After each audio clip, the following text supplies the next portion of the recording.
Before I start this week's episode, Andy, I just want to say a quick thank you to our sponsor, Fidelity International. And whether you're just starting out or an experienced investor, Fidelity offers a range of investment options with plenty of information, tools and guidance to help you make more of your money and achieve your financial goals. For more information about Fidelity, please visit fidelity.co.uk/money to the masses. And do remember, the value of your investments can go down as well as up, so you may get back less than you invest.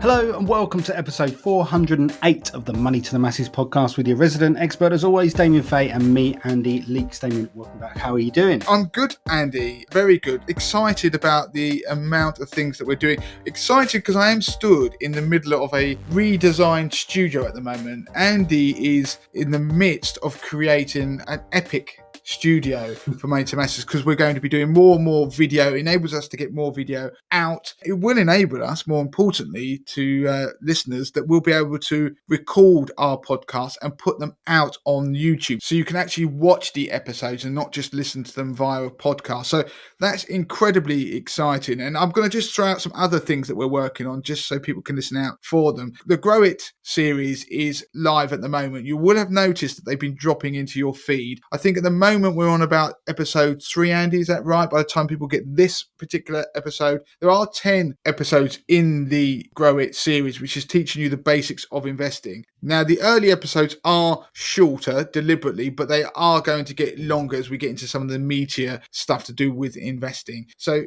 they are dropping into your podcast feed as you go along as bonus material. You can watch the video recordings on YouTube because there are some slides that do come up that you may find helpful. Not only that, but I am going to be recording in the next couple of days 2 interviews that our listeners will find useful in relation to going back to work if you are a female who's had children, or you may be going through the menopause and you're going back to work after you've taken a break from work, or if you're about to have a family and things you can do beforehand. So some specific content that is going to be incredibly useful, but even for our male listeners, you will want to listen to them. So I'm excited about that. We've also got a whole mortgage series coming up. So we've got a mortgage broker in that we are asking your questions to. So we will be pushing those out on the podcast as well as our YouTube channel. So everything you've wondered about remortgaging, including one question we were sent in by a listener who is planning to remortgage or take a product transfer actually with their existing lender. At what point do they buy it if rates are seemingly continuing to drop? Now, that is a question that was sent in. If you want to know the answer to that, then keep listening to this podcast and our YouTube channel. The other things I just want to quickly mention are welcome to Joel. So Joel has joined our team. Money to the Masses has grown again. So Joel has been working with us in the background for a couple of months now, but he's now an official member of the Money to Masses team. And a few of you did meet Joel on our podcast meetup at the back end of 2022. So that's fantastic news. Go and look at our Instagram feed. You'll see a picture of Joel there with his book, because everybody who joins the Money to the Masses team gets a book that we pick that we think they would like. And actually, it was Atomic Habits by James Clear, which inspired a piece on podcast 393 about developing good money habits. So I took some of the concepts and actually developed them in the money area to help people to develop good money habits. One of the pieces on today's podcast is going to have an offshoot of that, actually, in a nice circular connection. In fact, there's so many circular connections on today's podcast, I think we're going to feel a bit dizzy by the end. But before we get started, and I tell you what's even on the podcast, I just want to mention 2 interesting developments in the pension world that have occurred in the last week. So we've been talking about filling gaps on your national insurance record before April 2023. That was an episode we did recently.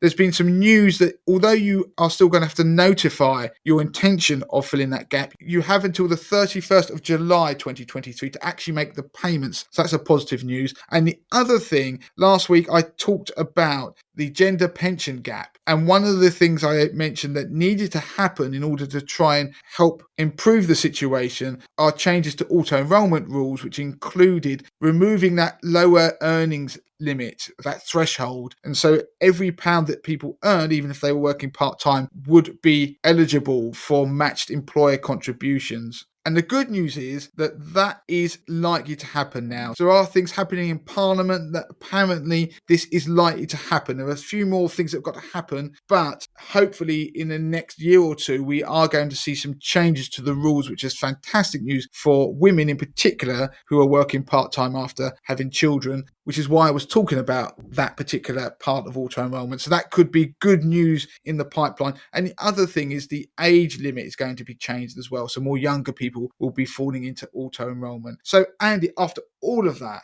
I'm going to tell you what's on this week's podcast. So Andy is going to do a piece about the end of tax year checklist. We do it each year, the things you need to do before the end of the tax year, or things to think about doing, I should say, before the tax year deadline. We've got something really exciting today. We have got a podcast listener on the show. It's the main piece on this week's podcast. And they wanted to talk about something that had a major impact on their own personal finances. And the final piece is a very short piece, but it links back to good habits that I was talking about at the start of this intro. A tip that investors could do to make themselves better investors. Something very simple that they could put in practice. Okay, so let's move on to the first piece of the podcast then. I'm excited. We've got a listener coming up on the show. Damien, give us some context. What happened in the last week or so leading up to this that led to this? Yeah, so it was coincidental. So I got an email this week. So I'm going to start with an email I received this week. I'm going to read it out anonymously. And the person said, I've been a long time listener to your podcast, and I don't think I've heard you cover this topic before. Recently, my brother died and has left a number of issues unclear as to what people should do. So for my own peace of mind, I've started to write down a when I'm gone set of instructions as to what to and how to access pensions, investments, mobile phones, etc. I just thought a best practice guide to this would be a useful topic for your podcast. Well, I received that this week. Unbeknownst to this particular listener, a few weeks ago, I received an email from another listener talking about the Black Book. Now, the Black Book was a concept that we brought to you just over a year ago, actually. And the listener who we're going to bring on the show shortly engaged with the concept, loved it, and it essentially delivers what the first listener was asking for, but a bit more as well. So it's incredibly useful. So just to give that a little bit more context, last year we did a Own It, Fix It, Grow It campaign. Now, I mentioned, funnily enough, Grow It in the intro of this podcast because we're doing a revised version of it this year that's aimed at beginners, and it lives on YouTube and the podcast feed. Last year, Grow It actually just lived on Instagram. But Own It, Fix It, Grow It worked in three ways. Own It was owning your mistakes, putting down everything that you have, you own, your incomes, building this idea of a black book. And that had a number of uses before we then went on to the Fix It part of our campaign, where you started to improve your finances, and then which was about saving and investing to grow your wealth. So what we're going to do to give you more insight is we're going to play out a portion from the original podcast that explains what the Black Book is, how it works. And then Ben's going to come onto the show to then explain about how it's had an impact on his life and some tips of his own. And he contacted us to say that he wanted to do this, and it's fantastic. And it just emphasizes that we produce a lot of content and we always try to keep it fresh, but it does mean that people miss some of this stuff, and it is worth us revisiting and building upon it. Okay, so here's just a few minutes of that episode that we did last year. So this was a task that I mentioned I started over the Christmas period. It's a task that's been on my radar for a long time, and the idea of this black box for your finances, and I call it a black book, it could be anything, but a place where important information is stored, whether that's online via some sort of password secure spreadsheet or document, or whether it's something physical like a book. And the idea being that if I got hit by a bus, then my spouse could find all the information about our finances. Because the thing with our finances, they're very idiosyncratic and they're very particular to a person. There's like this web of policies, investments, pensions, bank accounts, direct debits, you name it. And it's quite hard to unravel it. And what will happen is that if you were to die, then your spouse, if they don't know all of the areas of finance that you deal with, because lots of people, one person takes charge, or if it's split, there's still areas of their finances they don't fully know about. And if you were to die, then they would have a nightmare trying to piece that together. It's like having a jigsaw puzzle where you don't know how many pieces there are and you don't actually know what the picture is you're trying to make. And I'm conscious of that. And so I've talked about it with my other half, and we decided that I pulled together this black book because you do your will, for example. We've talked about that a lot, but there are other things in the background because trying to find out the accounts and everything like that about your finances is very difficult. So the idea of my black book is I want to go through and tell people how I've done it. Now, there is lots of ways you can do it. There was a brilliant discussion in the Facebook group and the Money to the Masses community group, which Andy will put a link to in the show notes, actually, about people starting to discuss this very principle about what they do. And so I want to tell people what I do. They can take the learnings from that and apply it to their own finances. And in particular, I want to tell people the kinds of information that I put in that black book. And as I say, it's individual to people. It can be online. It can be a book itself. You need to check with the person who's most likely to pick up this bit of information. For example, I know that some people are nervous about having a physical book that's hidden somewhere in their house, because if somebody got hold of that, then there may be information in there. Now, I would say to that you can be careful about the types of information you put in the book that isn't necessarily useful to someone on its own. And also, don't forget, if someone breaks into your house and steals a book of information that lists your, say, for example, insurance policies, they are in your house. They're going to be taking a lot more other things that you're going to be worried about as well. So I think it's probably not the biggest thing that you necessarily would worry about, because this is trying to solve a problem about what would happen if I wasn't here. And the other thing, of course, you can do this online. There are people who might use Google Sheets, Google Docs, pass protected Excel spreadsheets. You need your other half to know where they live and the passwords to them. And so with a physical book, I'm going to talk about it as if it's a physical book. So you've decided you're going to do a notebook, and where you put that is obviously important. The other person has to know, you both have to know where it is. You may even want to tell a third party where it is. For example, my parents have told me where their will is in their house, because if they were to die, I could go and find it. And that's a good practice anyway, particularly the executors will know where it is. And it's a good practice to keep this black book somewhere that somebody who knows where your will is can access it. So keep it with the will as a physical thing, or some detail of where to find this information. You need to decide on the sort of whether you want to put passwords and things in there about banking and all that kind of stuff, which it will come on to. One thing I would say is that I'm in a bit of a peculiar position, because obviously I've got an identical twin, and although face recognition is not meant to work across twins, we've worked out that mine does. So anything that I have, if I'm dead, my brother can pick up my phone and unlock it with his face, which is a very peculiar thing. I know it's something that shouldn't be happening, but one thing I would say is, to the backdrop of my black book, my wife knows my passcode to my phone. She also knows my login to my email, and there's a two-factor authentication on there. So when you log in, you get the PIN number, like a PIN number sent to your phone, and then you put that into your browser to be able to unlock your passwords. Basically, my wife could unlock my phone. I don't have anything to hide. My life is fairly boring, to be quite frank. And so she can access any of the apps, and in particular she can access my main email account, which is the most precious thing that you pretty much have. But more importantly, they can gain access to anything they pretty much need to. The other thing I would add is that this is fundamentally about trying to help. The reason I've done it is to help my wife, if I were to die, to be able to unravel areas of the finance that I look after. And I also, in this black book, at the beginning, have made notes. So, for example, I pointed to the direction of, say, episode 277 of this Money to the Masses podcast, because I talk about probate and how that works. And I know she can find some of that information perhaps by Googling it, but there is going to be, bizarrely, my voice telling her about probate, which would be a bit weird. But also, this is all about people and powers of attorney, because you could become incapacitated at some point in the future, and people would need to know what's going on in your finances. So lots of people have documents everywhere in their house. They probably have a special drawer or something like that, and there's just a mess. I'm going to tell you what's in my black book. So page 1 is in there, and notes about where... Okay, so let's welcome on Ben to the podcast. Now, Ben is a listener. He's been listening for a few years now. And let's ask the first question. How long have you been a listener? Welcome to the show, by the way. Thanks, Andy. I honestly don't know how long I've been listening for, but it's definitely been well over 2-3 years. I mean, I've gone back through the whole catalogue, I think, now. So, yeah, a fair few years. And I understand that you are the proud owner of a Money to the Masses mug. Oh, not just one, Andy, two.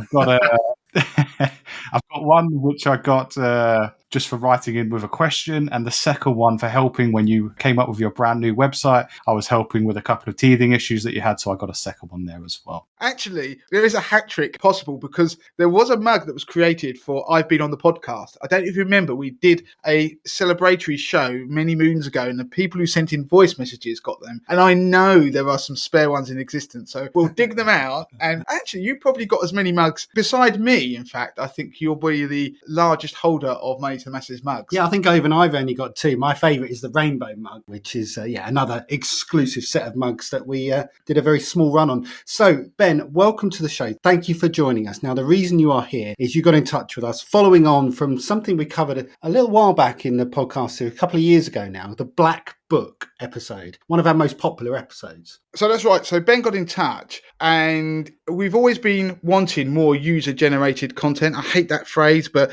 where listeners or people who read the website write in with things like tips, or people in the Facebook group contribute. And this was a perfect example because, Ben, you wrote in about the Black Book and the impact that it had on your life and actually how you used it. That's right. We've used the Black Book ourselves, and really that is to start to really talk about money a bit more, whether that's, incomings, outgoings, loans, mortgages, investments, savings. It's really just started a conversation with me and my partner around money. And, in the unfortunate circumstance where one of us may no longer be here anymore, it's a direction for the other person to go to actually find out more information about our finances. Because predominantly in our household, it's myself that looks after the finances. I'm an accountant, so spreadsheets and finances are more my thing than they are my partner's. But this was a good way for us to both start talking about finances. And as I say, to cover that unfortunate event should it ever happen. So to ask you then, Ben, how open about your finances were you before? Did this provide like an opportunity for you to talk more? Did you already talk a little bit, or was this the first time you'd really sat down to talk about these things? I'll be honest, this was probably the first time we actually really sat down and talked about it. Not that it was sort of a taboo subject for us to talk about, but it wasn't a subject that we would naturally bring up and talk with each other about. We kind of,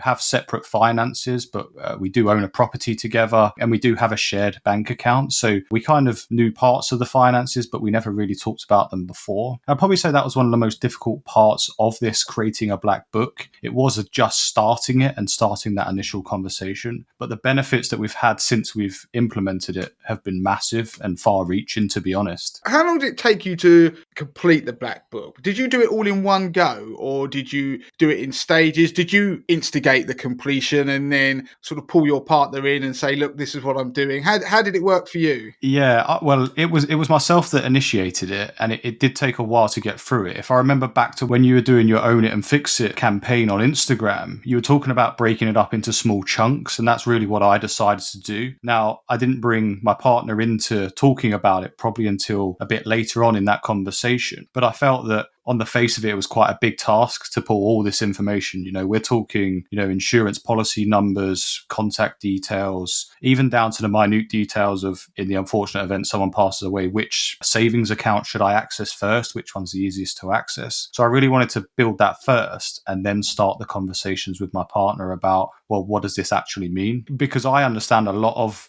some of the implications of, touching ISA accounts, whereas being honest, my partner didn't at the time. I'm thankful to say she does now, but at the time she didn't. So you were it's almost like a jigsaw puzzle that you started to do the edges, the bit that actually gets you going, to be able to then start to formulate a picture then your partner was able to engage with. And did she willingly engage with that? Did she find it useful to have a clearer idea of what your finances were? Because one of the things that I think some people struggle with is overcoming almost like a fear of going through that detail. And I think it's not just because it might feel tedious, but also because there is a little bit of facing up to maybe one or two things that we have in our past almost, so like debt, for example. And it was one of the key parts of Own It, was that actually you just own everything, like your mistakes, your good things, positive things. So for you, when you went through it, did either of you sort of feel that apprehension, or in some ways feel a bit of relief by actually acknowledging the Own It phase of building a Black Book?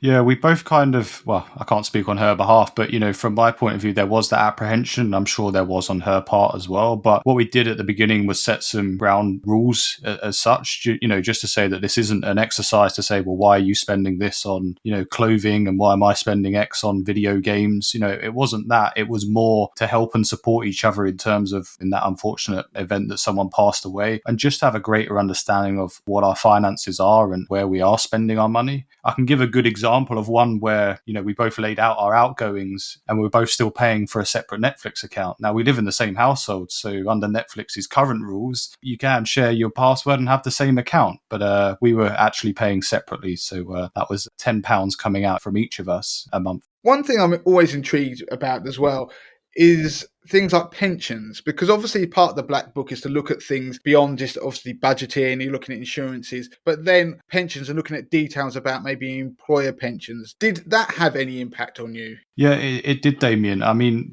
for me, I get pension statements each year for the couple of jobs that I've had, and I read those. But my partner, when she saw that section within the Black Book, she kind of asked, well, what's that? Would I have one of those? And she did. She does get statements for them coming through. She's just never taken the time to look at them. And actually, she started asking more questions about that. And it led on to further questions around investing and, the future for our money, basically. So yeah, it did. That's one of the things that I like about the concept of the Black Book, is that you do gain control of your money. And also, if people pass away, you've obviously got that book you can go to find out what to do and where everything is and who to contact. But also, if it sparks that element of curiosity, so that you'll start to explore areas like you've mentioned there, pensions, then that is also a big positive. Because even when I did it for myself, I actually found that as well, started looking at some of the policies that I had and looking at whether I needed them, etc. So going forward then, you completed the Black Book, and this is obviously a while ago now, and when I originally did the piece, I talked about how often to review the details within it. How often do you review it? We actually started off once a quarter. We felt that was enough. But as we've sort of progressed now just over a year, we've actually changed it to biannually, so every 6 months. And we feel that as we've got a bulk amount of the information in there, we don't feel like we need to update it as often as we once did when we first started this out. And actually, the first couple of quarter reviews, we were still adding information as we were getting it from, a pension statement might have came in the second quarter that we were reviewing it. So we made sure we added that information as it came through. Going forward now then, has it given you a bit more confidence with money? Do you worry about it less than you did before? Yeah, I mean, it's certainly given me more confidence that it's kind of down on paper, I guess. So we can actually see it and we can have discussions on it. And when things change, we can go in and change those things. And I would feel comfortable now that both myself and my partner kind of know what to do, in the event that someone passed away. We've added small comments that work for us, whether that be this insurance would pay out at this point, so use that to pay for maybe the mortgage, or this is not an easy investment to liquidate, so maybe get some advice on that one. So we've added comments that help us, and actually I found that really helpful. I like that. I think that's really good. Like the element of customizing what the Black Book, because the concept is just broad. How you do it is obviously up to the individual. The original piece that I did, obviously I created a PDF that people could download and write in. A lot of people do like pen and paper, but there is obviously the option of doing it online. You do it online, don't you? That's right. As an accountant, I like spreadsheets. So we actually use a Google Sheet, which works for us. We effectively have 3 sections in there. So we have an income and expenditure section, which is kind of blue. So that's, money coming in from salaries, expenditure. So what we're actually spending out from both personal accounts and joint accounts. We then have sort of a red section, which is loans and mortgages. So we quite clearly say what loans and mortgages we've got in there, down to the point of what's the interest rate, what's the payments that we're making. And then we have a green section, which is effectively banking. So that's, any savings, current accounts, investments, that covers that section. So we use a spreadsheet. It's easy for us to both dip in and out of if we want to. It's obviously just shared with us too, but we have talked about the idea of maybe sharing it with one wider family member, in the unfortunate event that both of us are in a serious accident or have, serious problems. having used the idea and you've adapted it and obviously found it useful, for those who are listening to the podcast and are thinking that this sounds kind of interesting, do you have any advice or encouragement about the concept of using something like this black book? I think the biggest bit of advice would probably be just to start and maybe do small chunks of it. You know, you don't need to have a full comprehensive, novel book that you refer back to in a week's time. It's about maybe just starting to add some of that information. When a pension statement lands through your letterbox, add a bit of information from that, add a bit of information from your current accounts. There's lots of good apps out there that will show you what you're spending recurring each month. Maybe you can add in some of those. And I think it's about maybe just breaking it down into small chunks, as opposed to thinking, right, I've got to put every bit of information and I've got to call my pension provider and my bank to add all the information that needs to be in my black book. Do you think that beyond just being organised, it has a positive impact in your relationship or your life in any way? Being honest, I think the biggest thing that I'm happy about that the Black Book has sort of instilled in us is just a bit more trust with each other. It wasn't the idea of going in and saying, why are you spending on this and why are you spending on this? But actually the level of trust to share finances. It's a big topic that, let's be honest, a lot of people, a lot of couples, a lot of families don't talk about, and it's something we should be talking about. So actually just that being a huge part of having a black book and starting those conversations, that's the biggest win for me. It doesn't get me away from the fact that I still get shouted at for leaving wet towels on the bed and not doing the washing up or whatever. But don't we all get shouted for leaving wet towels on the bed? Certainly do in my household. So Ben, I'd like to thank you for coming on the show, because the one thing is, if you can get real people coming on and talking about what they find useful, it can engage people with the content even more that we put out there. So I thank you for getting in touch, because you did get in touch with us off your own back and suggest that you'd like to come on the pod and talk about it. So if there's anybody else out there that's found anything that we've done in the past particularly life-changing or useful, then do shout, because we will bring you on the podcast if you are willing, so you can help promote some of that stuff to encourage people going forward, because sometimes we do just need a nudge from somebody else. Then we hear a case study rather than just me talking at a microphone. So thanks for coming on the show, Ben, and we'll make sure that you get that third hat-trick mug. So for those of you who are interested in the Black Book, there is a link in the show notes of this podcast where you can then go and download a copy that you can complete yourself. I just want to say a quick thank you to our sponsors, Pension Bee. Now, Pension Bee have the Pension Confident podcast, which is on a mission to make pensions simple. You can join host Philippa Lamb and expert guests as they tackle all the important personal finance questions. If you want to know how to prepare for your dream retirement, what to do when you find yourself in debt, or you need tips on how to teach your kids about money, then listen to the Pension Confident podcast. It is available on Spotify, Apple Podcasts, or wherever you get your podcast. And you can even listen to me as a guest on the very first episode. Okay, so let's move on to the next piece of the pod then. Now, this is a very quick piece. We do it every year, and it's an end of tax year checklist, a to-do list of things that people might want to consider doing before the end of the tax year, because it is fast approaching. The 5th of April is the end of this tax year. 6th of April will start the 2023-2024 tax year. And there are a number of things that people can do that are particularly significant when it comes to managing your finances and investments. So let's start with pensions then. Pensions can obviously be a very tax efficient way of investing for your retirement, and people are able to get tax relief on contributions up to 100% of their earnings, capped at the current annual allowance of £40,000. Additionally, don't forget you can carry forward unused pension contribution annual allowances from previous 3 tax years. So if you haven't done this previously, make sure that you're maximising those pension contribution allowances. Don't forget that even non-earners can get tax relief on pension contributions. So you can, if you like, pay into a spouse's pension. A non-earner can pay £2,880 each year into a pension and receive an additional £720 from HMRC as a top-up, meaning that a total of £3,600 goes into a non-earner's pension each year. So if you haven't done that and you're able to, make sure that you do that. While we're talking about pensions, you can also pay into a junior SIP on behalf of a child,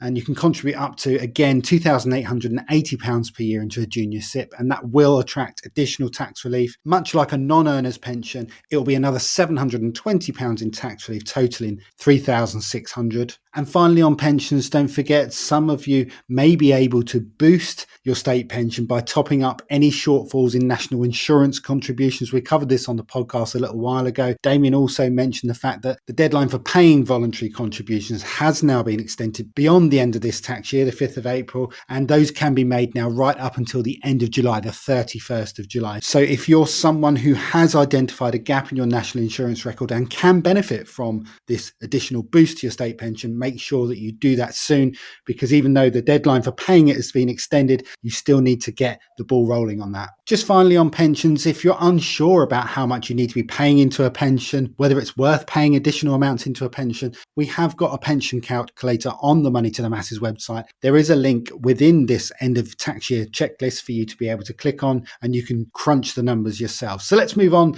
to the next one then, and let's look at investments. Make sure that you use up your annual ISA allowance if you can do so. There is a limit of £20,000 this tax year, and you can spread that £20,000 over a number of different types of ISA, including a stocks and shares ISA, a cash ISA, a lifetime ISA, or an innovative finance ISA. And just a quick one on that, although there is a £20,000 annual ISA limit, which you can split amongst those ISAs, there is a maximum limit of £4,000 for the lifetime ISA if you qualify for one of those. You do need to be under 40 to open a lifetime ISA, and you can't contribute beyond the age of 50. Make sure that you utilise your capital gains tax allowance, which is £12,300 for the 2022-23 tax year. A quick note on that capital gains tax allowance is being reduced in future years. It's going from £12,300 down to £6,000 for the 23-24 tax year, and then further reduced to £3,000 for the tax year 2024-2025. Make sure that you check any child junior ISAs and ensure you've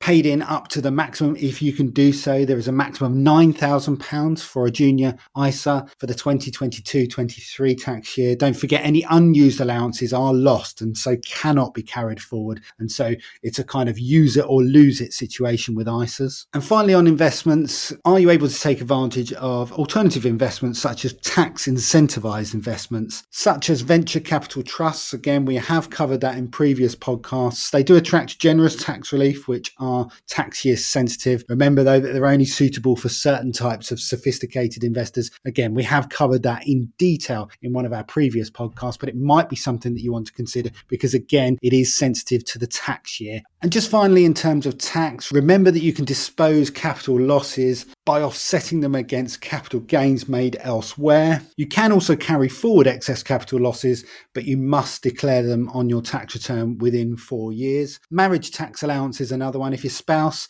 has unused personal tax allowance, then you may be able to use it by claiming a proportion of their income tax personal allowance. Now, we do have an article dedicated to that, which we'll put a link to in the show notes. And this is one of the tax allowances that can actually be backdated for up to 5 years. And if you're thinking about inheritance tax and a potential inheritance tax bill, there are a number of annual inheritance tax allowances which are, again, tax year sensitive. So again, if it's something you've been thinking about, think about the tax year and whether it makes sense to start doing things now before the end of the tax year. For example, inheritance tax is charged at 40% on estates over 325,000, but each year you can make gifts for a number of legitimate reasons. For example, you can give away £5,000 to a child who's getting married, £2,500 to a grandchild or great-grandchild that is getting married.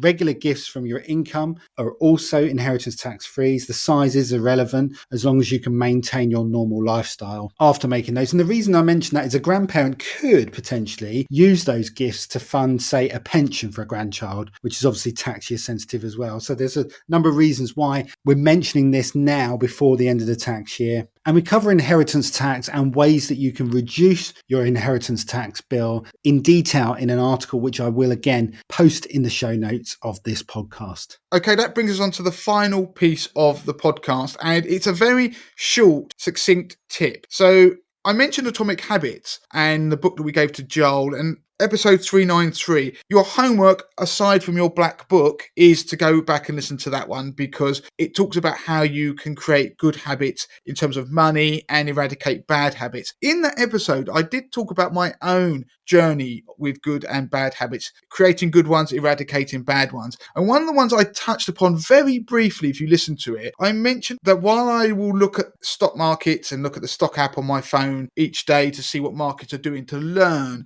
about the the interaction between different assets and what's going on in the real world. I don't look at my own investment platform. I don't look at what my own portfolios are doing in pounds and pence each day. In fact, I try to look at them as infrequently as I can, really never more than once a month. I might have an idea of roughly what's in there, but I will just continue to add to it. It's about the process of adding money to it, contributing, rather than looking at the value of the funds going up and down, because they will go up and down in line with markets. And the reason I gave for doing that is it can make you an emotional investor. Interestingly, this week, I came across a piece in the Wall Street Journal. And in that piece, they talked about an individual who was a crypto fund manager, of all things, and how he managed to curb his day trading habit, which the Wall Street Journal said had cost him friendships and sleep. The point was that in order to try and change his habit, he imposed a 20-second delay whenever he tried to open a particular app on his phone that he used. Now, apparently it meant that he checked his account 60% less. And the piece then talks about the psychology behind it and how companies themselves had tried to limit the number of worried calls they got from customers in relation to investments by creating pages on their website that slowed down the journey. But it made me think that it was worth doing a piece on the podcast to emphasize the importance of trying to create a delay, because although I mentioned it on podcast 393, it was a very fleeting reference. But more importantly, there was something else in this piece that it referred to that needs bringing up, and it was actually a reference to a piece of research that was carried out back in 2021. And what the research found is that people behave differently on different platforms when it came to their investments. So by that I mean, if somebody was using a computer desktop to trade versus using something like a mobile phone, their behavior was different. And over 7 years, they found that experienced day traders made more frequent and riskier bets and generated worse returns when using a smartphone rather than using a desktop trading tool. So why is that? Well, they could speculate as to why. And one of the conclusions really was that when we use a smartphone, we behave in very particular ways. We're very impulsive. We scroll. You know how you'll go and buy things you probably didn't need when you're using a mobile phone. We've all done it. That impulsive behavior is therefore reflected through what you're doing on that phone. So whether it's shopping or whether it's viewing your investment portfolio and then ultimately making decisions on what to do. So an important lesson from this is to not only check your portfolio less frequently on your smartphone, but perhaps the answer is actually not to check it at all on your smartphone. Now, I don't have the apps for my platforms readily available on my home screen. I mentioned it in the original podcast. You can actually delete them and effectively hide them on Apple iPhones now. So the app's still there, but you have to search for it. That delays me being able to go into the app itself. So it kind of works like that 20-second delay. Of course, you can also do it on Android devices whereby you set daily time limits. And the aim of those time limits is really to stop you spending all day on social media. So you might give yourself an hour a day or whatever it is. But you can obviously use them just to restrict access at all. And I've done that myself for different apps for various different reasons. Mostly it's to do with things like playing games on there or viewing social media. So the message is do not check your portfolio regularly, but more importantly, realize that habits form based on how you do something. So doing it on your phone and checking a portfolio regularly on your phone will likely lead to worse outcomes than if you do it on a desktop. So either don't check it, delete the apps altogether so you have to use your desktop, or put restrictions on there. So it comes back to that message of make a bad habit difficult, and then you reduce friction for any good habits you want. And interestingly, just as a complete aside, I talked about in that previous podcast about habit stacking. It's a concept that was in the original book that was about putting good habits together. So you start forming multiple good habits. And my good habit I've now done is I'm now learning Spanish again based upon my morning habit I mentioned in that podcast. I've attached something to it, which proves that it does work, and I'm on a streak with that as well. Okay, so that's it for this week. If you want to get in touch with Damien, you can do so in the usual way. It's damien@moneytothemasses.com. And if you have any ideas for any future podcasts, you can always email me. It's andy@moneytothemasses.com. As we always ask, please do review the podcast. And don't forget to join the Facebook group if you're not already a member. It's facebook.com/groups/ Money to the masses. And we will be reading out some more of your reviews we received recently, and they've been incredibly motivating, so please do keep them coming in. The other thing just to mention, next week is Budget Day. So we will be doing something on the Money to the Masses website, and it will be available via the newsletter. So if you don't have the newsletter, moneytothemasses.com/newsletter. That's the Sunday newsletter that comes out 10 o'clock every Sunday. There'll be a link to that article about the budget, what's announced in there, come rain or shine. If we have time, we will probably do something on the podcast about it. It depends what is announced as well, because we've got a lot going on. So make sure you sign up to our newsletter. So Andy, that is it for this week. So until next time. Until next time.